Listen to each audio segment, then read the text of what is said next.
కార్తీక పౌర్ణమి అనగానే మనలో చాలామందికి జ్వాలాతోరణం గుర్తొస్తుంది. అసలు జ్వాలాతోరణం అంటే ఏంటి? ఆ ఉత్సవం ఎందుకు చేస్తారో ఇప్పుడు తెలుసుకుందాము. జ్వాలాతోరణం అనేది కార్తీక పౌర్ణమి నాడు చేసే ప్రత్యేక ఉత్సవం. శివుడికి, విష్ణుమూర్తికే కాక సర్వదేవతలకు ప్రీతికరమైన ఈ మాసంలో పౌర్ణమి నాడు జ్వాలాతోరణ దర్శనం చేస్తే సర్వ పాపాలు తొలగిపోతాయి. జ్వాలాతోరణ భస్మం ధరిస్తే చాలు భూతప్రేత పిశాచ బాధలన్నీ తొలగిపోతాయి. ఈ కార్తీక జ్వాల దర్శనం వల్ల మానవులకే కాక పశుపక్షాదులకు, క్రిమికీటకాలకు కూడా పునర్జన్మ అనేది ఉండదు.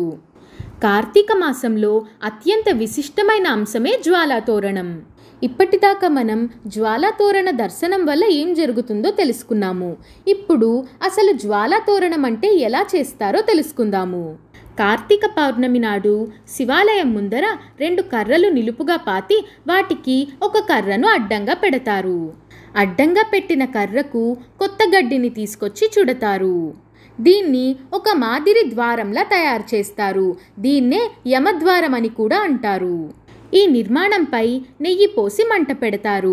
ఆ మంట కింద నుంచి పరమేశ్వరుడిని పల్లకిలో అటు ఇటు 3 సార్లు ఊరేగిస్తారు.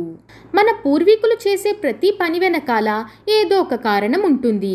అయితే ఈ జ్వాలాతోరణం వెనకాల గల కారణం ఏంటంటే, యమలోకానికి వెళ్ళిన ప్రతి వారికి మొదట దర్శనమిచ్చేది అగ్నితోరణం. యమలోకానికి వెళ్ళిన ప్రతి వ్యక్తి కూడా ఈ తోరణం గుండానే లోపలికి వెళ్ళాలి. నిజం చెప్పుకోవాలంటే ఇది పాపులకు వేసే ప్రథమ శిక్ష. ఈ శిక్ష నుంచి తప్పించుకోవాలంటే ఈశ్వరుడిని ప్రార్థించాలి. అందుకే కార్తీక పౌర్ణమి రోజున ఎవరైతే యమద్వారం నుంచి 3 సార్లు అటూ ఇటూ వెళ్ళి వస్తారో వారికి ఈశ్వరుడి అనుగ్రహం లభిస్తుంది. అలా జ్వాలాతోరణం దర్శనం చేసుకొని యమద్వారం నుంచి అటూ ఇటూ 3 సార్లు వెళ్ళి వచ్చిన వారికి యమద్వారం చూడాల్సిన అవసరం ఉండదు. అందుకే అందరూ తప్పనిసరిగా ఈ జ్వాలాతోరణ మహోత్సవంలో పాల్గొనాలి. జ్వాలాతోరణం కింద ఈశ్వరుడి పల్లకి పక్కనే నడిస్తే ఆ పరమేశ్వరుడిని ఈ విధంగా ప్రార్థించాలి. పరమేశ్వర, ఇప్పటిదాకా నేను చేసిన పాపాలన్నీ ఈ మంటల్లో కాలిపోవాలి. ఇప్పటి నుంచి మళ్ళీ వచ్చే ఏడాది వరకు నేను ఎటువంటి తప్పు చేయకుండా సన్మార్గంలో నీ బాటలోనే నన్ను నడుపు తండ్రి అని ప్రార్థించుకోవాలి.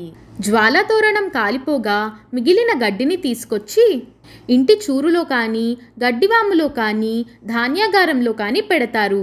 ఎందుకంటే అది ఉన్న చోట సుఖశాంతులు వెల్లివిరుస్తాయి. అంతేకాక భూతప్రేత ఉగ్రభూతాలు ఇంట్లోకి రావు. మరిన్ని ఆసక్తికరమైన విషయాలు తెలుసుకోవాలంటే ఇదం సనాతనం ఛానల్ని తప్పక ఫాలో అవ్వండి. శ్రీరామరక్ష సర్వజగత్ రక్ష.